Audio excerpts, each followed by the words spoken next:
রাম জন্মভূমিকে যেভাবে কারসেভার মাধ্যমে মুক্ত করা হয়েছিল, ঠিক সেইভাবেই এইবার ফাইনালি শ্রীকৃষ্ণ জন্মভূমিকে মুক্ত করার জন্য কারসেভার ডাক দেওয়া হয়েছে ডিসেম্বরের 6 তারিখে।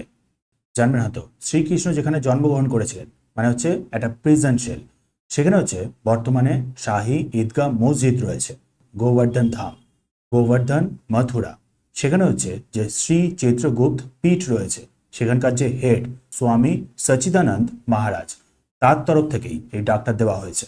অ্যাকচুয়ালি দেখুন, এই যে কারসেভার ডাকটা অ্যাকচুয়ালি প্রথমে দেওয়া হয়েছিল এই যে গত অগস্টের 9 তারিখ, সেই দিনে।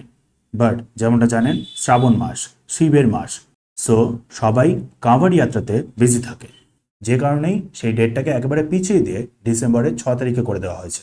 তারপর আবার জানবেন হয়তো, এই ডিসেম্বরের 6 তারিখেই অ্যাকচুয়ালি রাম জন্মভূমিকে মুক্ত করা হয়েছিল বাবরি মসজিদকে ডেমোলিশ করে 1992-এ।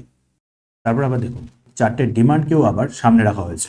প্রথম ডিমান্ডটাই হলো 1991-এর প্লেসেস অফ ওয়ার্শিপ অ্যাক্ট, যে কারণেই আমাদের হিন্দুরা নিজেদের যে টেম্পলগুলো সেগুলো ফেরত নিতে পারছে না, সেই অ্যাক্টটাকেই নাল অ্যান্ড ভয়েড করার জন্য রিকোয়েস্ট করা হয়েছে আমাদের দেশের প্রেসিডেন্ট আর সুপ্রিম কোর্টের চিফ জাস্টিসের কাছে। তারপর আবার রিকোয়েস্ট করা হয়েছে যাতে কিনা একটা ফাস্ট ট্র্যাক কোর্ট এস্টাবলিশ করা যায়। তারপর আবার এএসআই এর তরফ থেকে প্রপার সার্ভের জন্য রিকোয়েস্ট করা হয়েছে। অ্যাকচুয়ালি দেখুন, এই যে বর্তমানে শ্রীকৃষ্ণ জন্মভূমির জায়গায় শাহী ঈদগাহ মসজিদ রয়েছে, সেখানে হচ্ছে দেওয়ালগুলো বা পিলার্সগুলো, সেখানে বিভিন্ন রকমের হিন্দু ডিজাইনস পাওয়া গেছে। সব থেকে ইম্পর্টেন্ট যেটা, শেষ নাগের মতন এনগ্রেভিংস দেখতে পাওয়া গেছে। সো তার জন্যই এএসআই এর তরফ থেকে প্রপার সার্ভের জন্য রিকোয়েস্ট করা হয়, যাতে কিনা পুরো ব্যাপারটাই ক্লিয়ার হয়ে যায়। অ্যাকচুয়ালি দেখুন, এই যে শ্রীকৃষ্ণ জন্মভূমির স্থানে প্রথম যে টেম্পল লাইক স্ট্রাকচারটাকে তৈরি করা হয়েছিল, সেটাকে তৈরি করেছিল অ্যাকচুয়ালি শ্রীকৃষ্ণরই নিজের গ্রেট গ্র্যান্ডসন।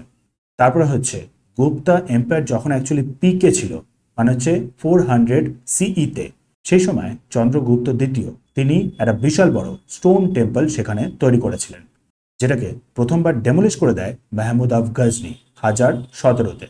দ্বিতীয়বার সেখানে আবার এই শ্রীকৃষ্ণ টেম্পলটা তৈরি করা হয়েছিল 1150-এ, যেটাকে আবার ডেমোলিশ করে দেওয়া হয়েছিল সিকান্দার লোধির আন্ডারে দিল্লি সালতানাতের সময় 16th সেঞ্চুরিতে।